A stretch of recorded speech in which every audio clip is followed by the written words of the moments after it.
So this is for everybody that was interested in the conversations about Victor Connie, Snack, Terrence Crawford, the weight and everything else. That's been a conversation for a while. Terrence Crawford is in this fight with Canelo Alvarez. And Canelo has someone who's possibly similar to what allegedly a guy like Victor Connie could be. And we're looking at this trainer that's advertised PEDs before. They have a trainer that has advertised PEDs before, and his name is Rolas Aurelio, and he's known as Raul Aurelio Dazal, and he's traveling to Las Vegas with Canelo Alvarez for this super fight.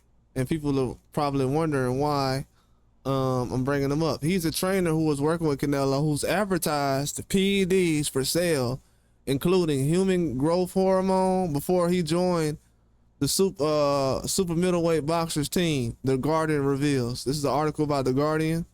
Very good article. It's a great article, actually. And they said that Aurelio said he's never recommended, provided, or sold any banned substance to any athlete or anybody who was subject to any doping rules. Now, I would say this before I continue. This guy Aurelio, he's actually a guy who was with Canelo before he popped in the Triple G situation. So before Canelo popped for Triple G, and I think it was 2018, early 2018, he was already with Canelo from 2017 to the end of 2018. He left Canelo as soon as 2018 ended, and then recently came back in 2023, which is very odd. Why would he come back in 2023 and he left in 2018 after Canelo had his little situation? No fingers was pointed though. Nobody pointed fingers at anybody in that situation. And they blamed it on some meat and everything else. But why would he step away during that time? But it's all allegedly. I don't know what actually happened, but I know that he stepped away. But the persistence involvement of performance enhancing drugs in boxing is threatening to cast a shadow over the fight that is to be streamed live by Netflix. The chief executive of the USADA said that the advertising of substances by Aurelio via social media are significant flags that ought to be looked into. And this probably a while ago. And they said that Aurelio was a physical trainer who's worked with Canelo from August 2017 to December 2018. And for the second time since the spring of 2023. That's when he came back to Canelo, spring of 2023. This was after the was that the John Ryder fight?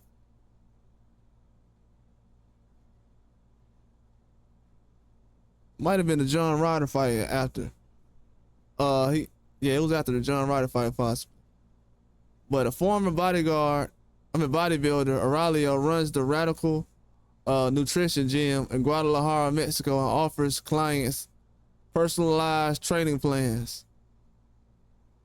In 2016 up to February 2017, before he began working with Alvarez, he advertised PEDs and he marketed some of the drugs for improving athletic performance. Aurelio refers to his business page, Radical Nutrition, as my official page, and his picture in the profile photo. It's a lot of stuff going on.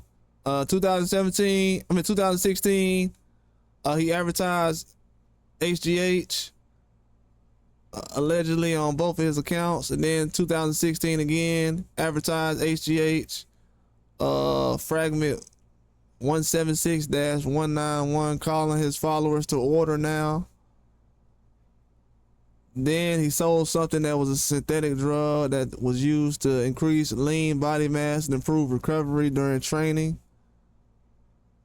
They said that it is a Mexican brand of HGH that was sent by a post to the elite Nigerian sprinter Blessings Akagbar shortly before the Tokyo 2020 Olympics. Akbar was supplied the drugs by the Texas-based neuropath Eric Lira, who was sentenced to jail for running a criminal doping conspiracy. So whatever was being handed out by somebody who handed out the same kind of supplements in Texas, a guy in Africa who run for the Olympics in Nigeria, he ended up getting it, and the guy who gave it to him ended up in jail. So I know the guy Aurelio was sitting here just saying, yeah, you know, well, I wasn't giving it to no athletes. Yeah, but one guy ended up somehow, an athlete ended up with the supplement. You know, sometimes these people can buy the stuff without actually knowing this guy's an Olympian or whatever. A lot of times they can, if they're doing it like that online, it's just getting it shipped to them. But this is the guy who's around Canelo. Why would Canelo want to have a relationship with him? He said, at no point, either before or since the beginning of my relationship with Mr. Alvarez, have I recommended, provided, or sold any banned substance to any athlete or anybody who was subject to any anti-doping rules, testing, or protocols. So that basically lets you know everything he knows. But, you know, they were saying some things about the Olympics because that situation happened. Certainly in the Olympic world, that will be something that will be investigated. As far as with that, that's what Taggart was saying, the guy who's the over the USADA. He said the Raulio's post raised significant flags that ought to be looked into by the relevant anti-doping authorities between 2010 and 2018. And then in February 2018, Canelo tested twice positive for the anabolic agent clenbuterol before his second fight with Gennady Golovkin. I'll give the benefit of the doubt to Canelo. He has never, that's what Mauricio Suleiman said, he had never tested positive for anything, and he's been in the clean boxing program for many years. Man, why is he around this guy though? Then you got all these people testing. You got Julio Cesar Martinez in 2019 and last year. Oscar Valdez, who just got up out of there recently. This is not a good look. I don't know why this guy's around him, but this definitely needs to be looked into immediately, because I don't even know why this guy's around. Why are people not talking about this? I didn't really know too much about this guy. Knew about some other people, but not this person. And like I said recently, everybody has a nutritionist, so what's up with this guy though? Why he's not talking about like Victor Cunning? We don't know, but that's all I got. Like and subscribe.